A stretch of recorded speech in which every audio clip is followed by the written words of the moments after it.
Man.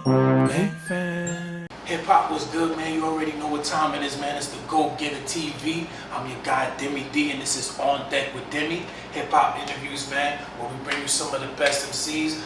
And what I really love to do is bring the ones that's holding it down for the city. And right now, man, I got someone who's definitely doing that right now. UFO Fev, man. Right. Pitched a couple P's like it's QVC. Shipped it to your crib on the UPC. Stomach, she said it felt like 100 sit-ups. The blunt is lit up, the beef is dead. Homicide, get the looking for your body like an Easter egg. The coupe is blue, we painting the town. And yo, I wish I had the nerve to turn down 50 mil. Head to the motherland, lay low and just chill. But I got bills, a daughter and a wife that loves bags and Brazilian slime. I average 40. These MCs riding the pine. My little shorty cleaning this 40 for the 40th time. I hit the wax and I start to. What's good, my guy? What's up, twin? Yo, appreciate you, man. I pulled up. We out in the city, and everybody got their spiel, man. Everybody got their thing that they do on their shows. So what I like to start with is, what does hip hop mean to you? It's everything. It's like my religion. It is what it is. It's what I believe in, and it's what I breathe. It's what I represent. I carry it with me if I go out of state. It's providing me opportunity. It's providing me means to feed my family. So it means the world to me. Word, salute to that. Word. And your music definitely speaks to that. So I want to start with, though, man, like I said, since you are a New York artist, man, a lot of the times, a lot of the years, people have been talking that, you know, nobody's spitting that shit or everybody's doing trap or drill. So let them know, man. Let them know where you from, man, what part of the city you from, and, you know, just some other part of your story. Representing East Harlem, you know what I'm saying, to New York City to the fullest. Jefferson Projects, Johnson Houses, and everywhere in between, all borough we represent.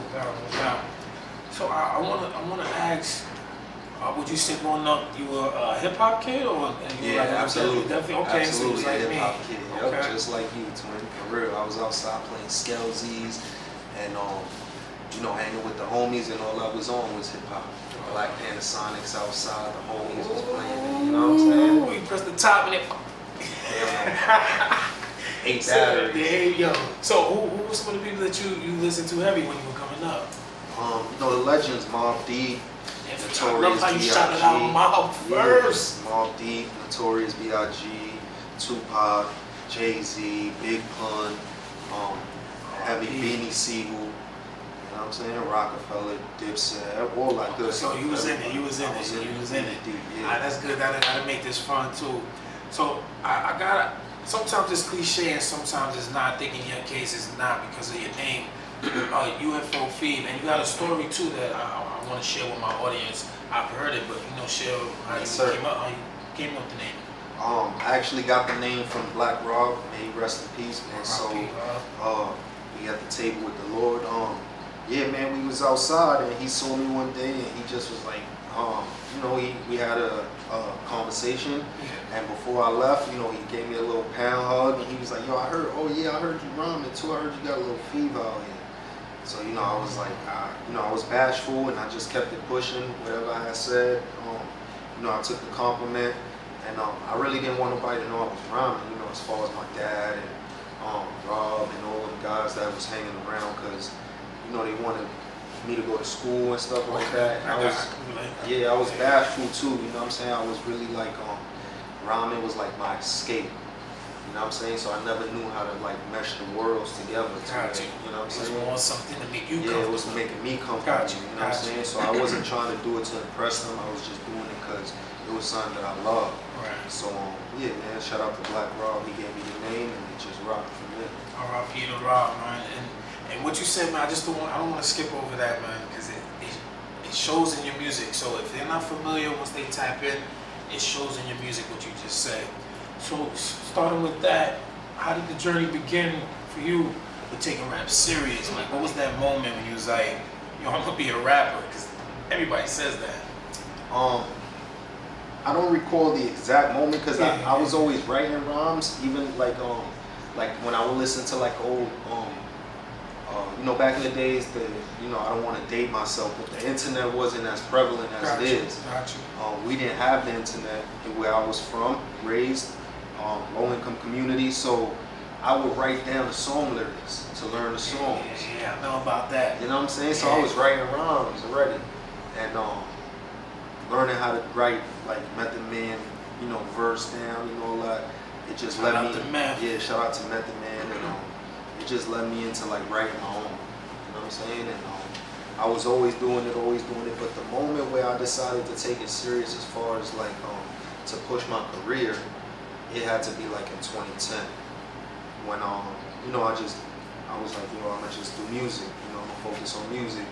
And then in like 2016, I left the streets. I left everything alone. 2016, 2017, I just decided to pursue music. Got you. Yeah. So, because what I like to do on this show too is like help a lot of the upcoming people understand the journey.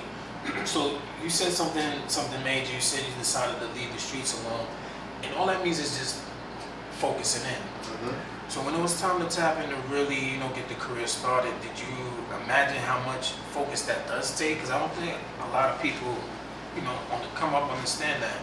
Did you think how much work it really was, how much focus it takes, or was it something you had to get accustomed to? Definitely had to get accustomed to. I had an idea what I was in for, but I had no idea how it was going to turn out. So although I felt like I was mentally prepared, the journey just builds you anyway. You know, for what you built for, it's going to test you. So to answer your question, I was not prepared, and but it was the best decision of my life. Right, because I'm assuming that you were willing to, you were willing to learn. That's the thing. Yeah, that's what that. It doesn't, you know, there's nothing wrong with being a little maybe shocked or maybe something that you didn't fully be aware of. Right. So, but that's why I ask. I want the people to understand, man, it is work. It does take focus, dedication. And I also, to add on to Bill, when I also always gamble with my own money. I never played with house money, so everything had to be, you know, the best decision. I couldn't just go out there and do something because I wanted to. I had to make sure that it was allocated the right way and have an explanation to why something might have to wait a week or two. You know what I'm saying? Yes, yeah. That's a great point. I'm glad you added that. Because it's all part of the grind. A lot of people talk the boss talk, they get it, how they live it, but they don't get it how they live it. Not until the bills come, you know what I'm saying? When the bills come, it's a different conversation. Okay, so sacrifice, that's another thing I guess we're pretty much speaking on, and I'm glad to hear you speak on that. Right. Because a lot of the time, you know, people only see the end result. So, okay, so now, what's the first step as far as, you saying you're taking it serious now, what's the first step that you feel like putting you in that lane of, yo, I'm rapping? Is it just more like, you know, more studio sessions, or just more, you know, collabing more networking? Definitely way more studio sessions, a whole lot of studio sessions, and just trying to like invest in myself and like the look. The outro was sick. The look plays a major part. Studio. Shout out to the homies in the lab, just in case we working in the lab, we in the studio. Shout out to the homie Rashid Chappelle, XP, we in the lab, so everybody's working, yeah, man. These other artists around. So yeah, the first step to it is investing in yourself. What I did was I don't know, man. I really, you know. Yeah, I don't mean like to the T. Not to the T, but like how to explain it is thing. hard because like the Lord always gave me just enough. You know, I will always be in the streets. Like I never tried to take it to a new level in the streets because I always wanted to do this. I never wanted to fully engulf myself in that environment. So I always like made enough money to take care of my living situation, stay fly, and go in the studio. You know what I'm saying? For some reason, it always worked like that. So that was always the investment. It's constant studio. And I know some people have home studios, which is amazing as well. But I like to step out. You know what I'm saying? You're killing them with the points, and I'm glad they're hearing it from you. Because these are some of the things I say too, man. It's great to have a home studio, but you gotta pull up, man. You gotta go out. You gotta pull up and you know, get the vibe. That's just how it's always been. You know what I'm saying? Yeah, like go in a big studio, hear your joint on them speakers, and like get it mixed and get it mastered and invite some homies through, get some champagne going, or some ladies, whatever you like, and just get a vibe. Because music's supposed to be fun too, you know what I'm saying? So, If the music you're saying, like, I find it interesting, not to even stray off, I find it interesting how quick people want to prove they live the music. That's what with the negative shit, the negative shit. But when it's time to talking high life and how you cool and you chill and you get like you ain't doing nothing. You on the block with all the homies. So I'm just saying, man, that's a great point, man. You gotta pull up, you gotta meet people. Even I came through here and I rang the wrong doorbell. You don't know who you can meet. I went to another studio and I just started talking to them like I was supposed to be there. That's supposed to happen. That's what we said. So got their contact, boom, came to the right studio. Can't plan that. Can't plan that. That's a fact. So, with that being said, though, what would you say is your first, I guess, like, I want to say real, I guess, first, final project that you put out, and you feel like, all right, this is me, UFO Fev, bam, this is what I'm starting at.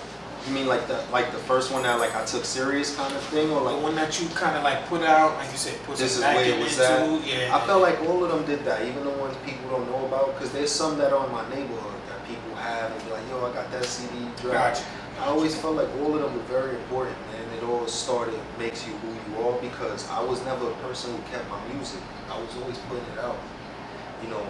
I remember the day I tried to hand a CD to someone and that day was dead. They're like, yo, we're not gonna take these CDs no more. Yo, wasn't that crazy? I physically remember that, you know what I'm saying? So, everything I've done is important, if you listen to them and then you catch up to who I am now, or if you follow me and you go back, it kind of like is the same, you're just gonna hear it from the younger me.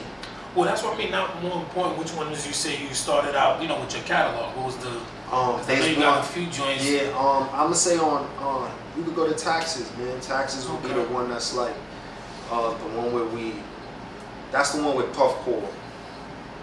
You know what I'm saying? That's the one that made Puff I like how we slyly said that, like that's the one. So if I had to pick one that was like, yo, that set it off. Okay. That's the one that I like that one too. I did go back. So when you say Puff Core, you mean like just because he heard the music? Yeah, or? he had heard the music. Nice. One of his assistants. Nice. Shout out to KK and Ryan and everybody on his staff. Shout out to them. Yeah, everybody that worked for Puff. Peace to y'all, man. They heard the music and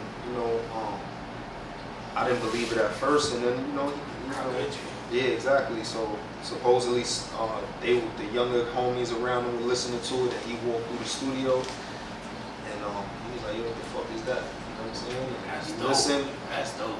which forced him to he want to know who I am more or less. You know what I'm saying? Who is that person? And that led to the phone call, and which led to like where we are now. You know what I'm saying? Nice. And that's actually a really good project, so I can see that. But you did say something that I want to touch on too, because I want to get into your catalog now and your features, because you're working, you got a lot of projects. You have a project actually out today. Today, right. You know what I'm Enigma saying? of Dali is out right now. Right now. Download that, stream it, watch it on YouTube or like this. Catch up, big UFO. And where we at? We in the studio right now. We're in the studio right now. That's On how we the day do it of on the the release. DagogetaTv. That's how we do it, man. So, like you mentioned something, because I kind of started out, when I went back, I started out with the Taxes joint. You mentioned that, you just said it too, but you pretty much said it's not different, but it's like you with the younger voice, or I kind of got that. It's like, it's not that it's exactly the same as I feel like, there's growth on it. But I think, would you say you came in, at least at that point, your swag and your style was already, it was comfy? At that point, it was just mastering it? Yeah, I was just mastering it. I mean, I knew how I wanted, as far as the flow and all that, I always was mastering it. Still am, you know what I'm saying? But I pretty much knew what I had to be done. Yeah, I knew what dojo I had to be a part of, and how I was going to get my master's attention, you know what I'm saying? And earn my stripes type vibe. So even back then, I was always still rhyming the same, but like I said, it's just coming from a younger me. Didn't have as much knowledge to the world as I wasn't well traveled. Right. You know what I'm saying? I do get that. Like I said, I do get that in your music. That's why I said that changed, but that is a good point. I feel like you came in polished. So I'm gonna jump into you had something with Frank Butcher that I thought was actually raw as fuck. Shout out to Frank the Butcher, man. The Thrill. The project is called The Thrill, and it's a storytelling EP. The whole project is, every record is That's storytelling. what I want to touch on too. Yeah. Every record is formulated in a story format, and that's pretty much what it That is. shit was raw. What made you do the one producer thing? I've always been doing that. I used to work with a lot of producers, and things would be scattered around, and it would take me a little longer to get things and stuff like that. And then in business, it's been easier for me to just like deal with one person as it is to like get everyone's information and make sure because I don't have on my hand all people that would do those kind of things. So I have to do everything myself. So it's always been easier to just like speak to this person, know what we want. Exactly. Let's move forward. Let's get it back. So it works out in different aspects, all many aspects, business-wise, creatively, artistically, everything. So it's so many that I don't want to forget. You had a project called Bible. Yes.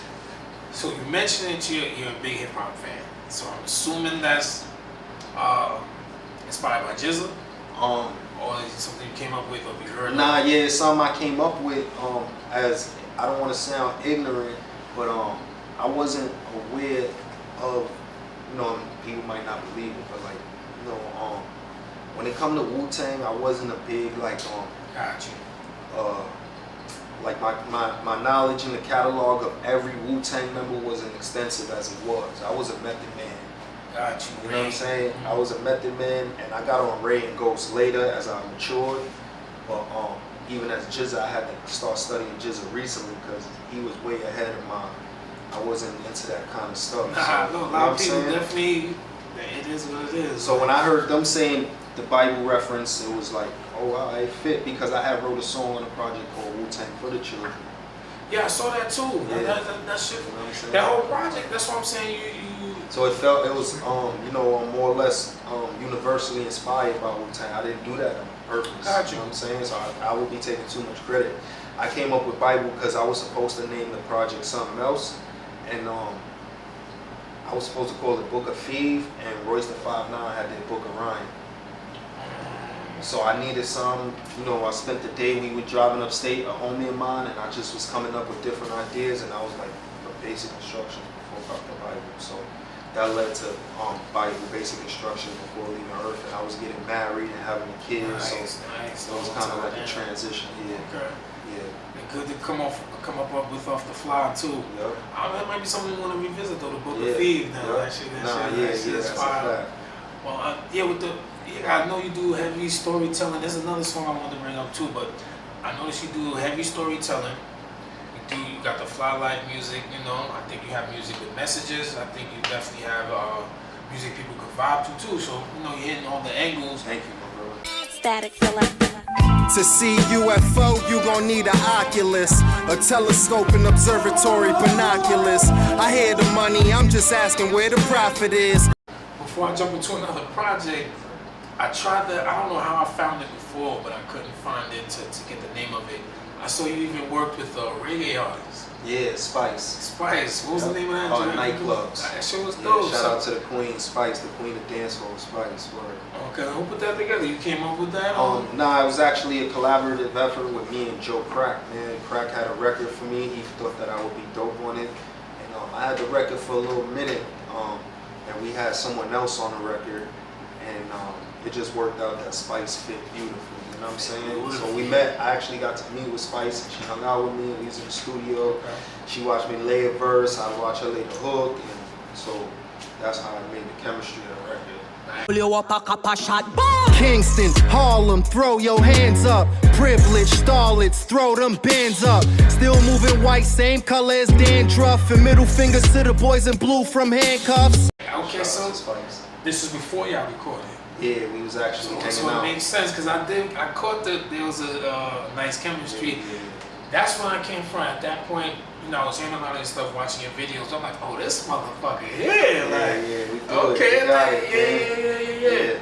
All right, so you mentioned Joey though, man. I came from first getting into your music. I missed that. I don't know. The more I guess I started paying attention, I started seeing. So how did the affiliation come about? Or you part of the. Yeah, man. I'm a part of the Terror Squad. That's my Okay. big brother, you know. Okay. But at the end of the day, I didn't know Joe in my life. You know, respectively, we grown to have a bond and a relationship that we have now. Okay. And before that, I had the High Enterprise. That's like me. That's always been my stuff. So, you know, the music has been consistently dropping and constant dropping Definitely. before I got with Joe. So when I got with Joe, it's been the same formula, just trying to learn a new aspect from an independent level on how to play with big money. You know, how to get your records to new levels and stuff, and not trying to be in the same level. So a lot of the stuff I'm doing now, like Enigma of Dali, and like all these projects, they've been part of a rollout for the last 3 to 5 years that I've been working on already, you know what I'm saying? So the next 3 to 5 years already planned out for something else, you know what I'm saying? So it's like we getting this backed up work off retroactively until we can move forward and put the new stuff into motion and reach new heights, you know what I'm saying? Definitely. Like you mentioned, man, you got the stuff rolling now. You got we had what, 2 projects last year? 3 actually. We had Fresh Air from El Barrio with Love and The Ghost of Albizu, you know what I'm saying? Okay, so I don't want to just skip over that. So the Fresh Air, that's the one with Static. Static Selector. So we gotta touch on that though, man. You know he's well revered in the hip hop community. Yes, sir. Definitely seen as one of the best to do it. Yes, How did it feel to get a whole project with him? I was blessed, man. That was something I manifested into the air the day I met him. You know, I freestyled up at Shade 45. Y'all could go check that out. Me on Show Up Radio, and you can actually see me on before I rhyme. I say, "Yo, Stat, I'm about to go crazy. This is gonna go on our EP." You know what I'm saying? And he was like, "Oh, I'm with it." Like, you know what I'm saying? So after I rhymed, you know, I just went to the studio, man. I just was like, nah, I'm gonna pull up on him. And, Nice. you know, I made it my business to like get in his good graces and just, you know, showed him that I wanted to work. I worked hard to get his confidence in me to know that I'm not here to just, you know, use milk a cow. You know what I'm saying? Right. And you touching so many points. I don't want to skip over that either. How you made the effort. It's like a lot of people say they want shit, but it's like niggas had that. I told him I wanted It's to work gonna with come him. to you, yeah. Nah, man, it's not gonna come to What you, you bro. The only thing that's gonna come to you is an Amazon package. You know what I'm saying? Other than that, bro, the real world, you gotta go outside and get it. Come on, put some effort. Yeah, I've made sure in every situation that I was in, I've manifested positive things and went out and got what I needed. That's the realest, man. And you're doing a lot of collabs before I get into the project. Yeah, but so you out here moving, man, you working heavy. Who were some of the first people you started collabing with? You say once you really started collaborating with people in the game. Wow, man. I would have to give a shout out to Matthew Ragazzino. You know, back then he was one of the first artists when like Sean P and everybody was rocking. Okay. Math definitely looked out for me and threw me some alleys. And then after that, once I established UFO Fev, terminology, Salute the term. Gorilla Nems. Yo, Nems is crazy. Shout out to the big gorilla, like you got on your hat, Easy Money. Easy without, You know, shout out to the whole Mass, Lord Town, everybody over there accepted me. Fabian. Yeah, Fabian, Short Fuse, everybody accepted me like what it is. So That's what's up. I definitely got love for the whole team, Element, everybody. You know, who else I worked with early on, man? On Fresh Air, I got R Rock, right? That's a record with myself, Terminology, Ransom, Etho. And Salute the Ram, man. Ram been doing it for a minute, man. Jersey in the building. Shout out to Ram. You already know E. On the Ghost of Albizu, I got a record called Demigods. I got Rim, That shit fire. Eddie Kane, He killed Todd that shit. Ferris, Mooch, myself. You know what I'm saying? On Magnum Opus, I got a record titled Unapologetic, right? We got myself, Red Inf, Gorilla Nems, Vic Spencer, and DV Alias Christ. Yo, so that's DV? DV. That's dope. Salute to that, yo. That's DV Salute Alias to Christ. that, You know yo, what I'm man. saying? Y'all don't know, man. Catch the fuck up, man. Yeah. DV Alias Yep. with a whole different flow. That was I don't dope. I don't want to skip over your man. Shout out to Red Shout out Inf, to man. Red Inf, Who is my in the brother. building, man? Queens get the money all the time. Yeah, I see he's on a lot of your projects, man. He's dope, man. Yeah, everyone, thank you, my brother. I appreciate that, and I'm sure he appreciates that because he works hard, you know what I'm saying? And he's going to get his just due very soon. We're going to make sure he get what he get, you know what I'm saying? Yeah, we're going to start supporting him on the GagogetaTv. Yeah. Follow me on Twitter, man, where we always support the hip-hop shit. That's And right. so let's get into Magnum Opus, man. That's your release from this year, your earlier one. Yeah. That shit is fire. Like Last month joint. Last month? Yeah. Damn, killing them out here. Last month joint. So the production on there, man. I feel like I don't want to say I feel it's not as lighthearted. I don't know if not as lighthearted, but I feel like it's a little more raw. It's up to date.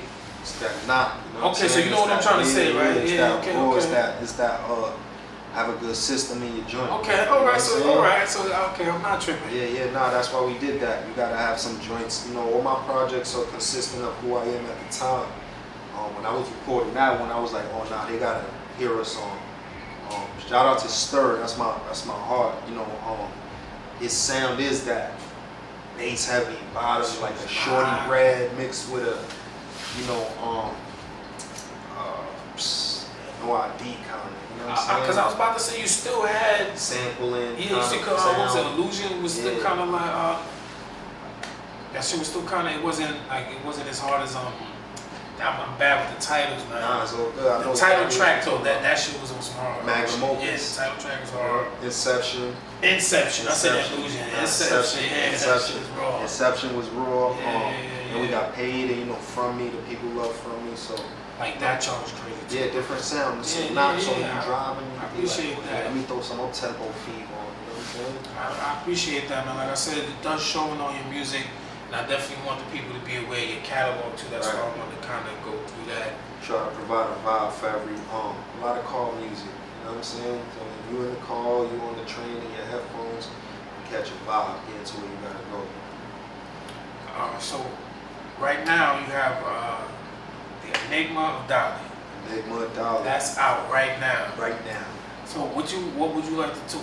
First, let's say before we get into that, though, because now we have your latest project. Which one would you say came closest to sounding perfect sonically? Ooh, that's a good question. Yeah, I know it's always something to pick at. But Shout out to my engineer, Andrew, because he's from the Claw for Kid Cudi, you know what I'm saying? He worked on like the band on the moon and stuff.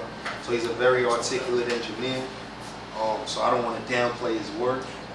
You know what I'm saying? Every project is sounding different. But for me, as an opinion, the project I think I like to listen to, and I don't pick nothing apart.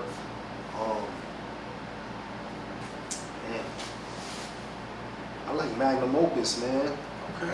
Magnum Opus is it just sounds fire. But then the Thrill sounds flawless. The Thrill, that shit. You know, the Thrill is like a roller coaster That because bit. Frank's production is like dressed up in many different things. That shit. But then if we go back to the Ghost of Albizu, that joint plays through like a movie. I mean, like I said, I know how artists are. Yeah. So, because for me, everything really has it's when I left out, I get to touch on, was it Amigas? Amigas. That shit. Shout out to Jay Hart, he's really working right now. Yeah, salute to Jay Hart, man. That shit came out as a And then a lot of the soundtrack. music we, not to cut you off, but to build on what you're saying to me, we spend a lot of time with the music.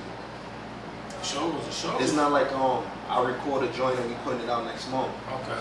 Like these dudes hold on to them joints. Nah, And be shows. studying them, and like I also be like, I was just telling my young homie right here, a friend of mine, I'll be having like 14 versions of one song. That's It'd how be you like know. mix number 9, mix number 10. Okay, you know what I'm I saying? got you. Before you got here, we was sitting in the car with Jay Hart listening to some mixes.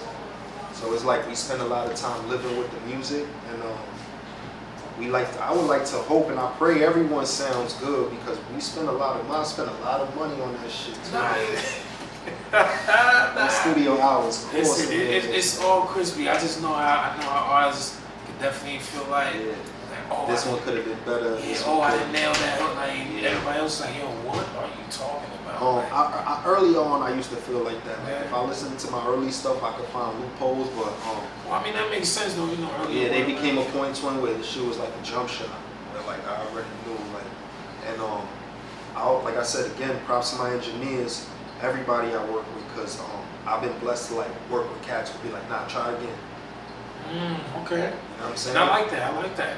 So they won't let you get away with no bullshit. Yeah. Like they know if I stuttered, they know if yo, That's that important. was solid, man. Let's try that one more time. You know, If the double is not matching, like that's a good team. they learn how to. I need that, a good team. They learn how to talk me into the next verse and do it again. You know what I'm saying? Yeah, because sometimes I'm sure there'll be times like, no, nail that I shit. thought I did good. You know what I'm saying? Like, nah, you did great, man. Just I know one more time, man. And sometimes it be You know like what I'm that. saying? So with this project, though, Enigma of Dali, who are some of the features you have on it? Oh man, we got Red Inf, of course. We got Smooth with a V from Long Island. Shout out to Smooth. Shout out to Kingpin, Smooth, man. man. Shout out to Smooth, you know. Shout out to that whole circle. Shout out to Short Shot, Top Dollar, another Long Island native. Yeah, Eliza is Eli's heavy. I'm heavy in Eli for sure. And of course, Flea Lord. The good brother Flea Lord, Lord. And down for Queens, you already, man. And peace to him. And that's it, man. No R&B, none of that. Just straight boom back. So what's the lead song they could look out for? Crack Shifts is out right now, available on all platforms. That's featuring Flea Lord. And take a listen to the project, man. Whatever y'all enjoy, whatever y'all like, we gonna watch the numbers and we'll shoot another video right here. So before we get out of here, man, I like to hit people with a couple of hip hop questions. Let the people know what are the top three or three of your favorite must-have albums for you. Albums we love. 3 must-have albums. Hip hop. That's Hip-hop, easy, man. That's It Was Written. The Becoming. Shout out to Esco. And Shout out to Beanie. I'm gonna definitely have to go to Chronic 2001. Chronic 2001. So You know what I'm saying? The original is great. 2001 is something. You know what I'm saying? I mean, I would go 2001. A lot of people they try to front on there. I feel like it's I more love crispy and shit like that. Yeah. So who's an artist outside of NY that you like? Man, I like somebody everywhere. In Detroit, I rock with Doug 42 Doug, Payroll Giovanni. Payroll, You know what I'm saying? Yeah, I rock with Payroll.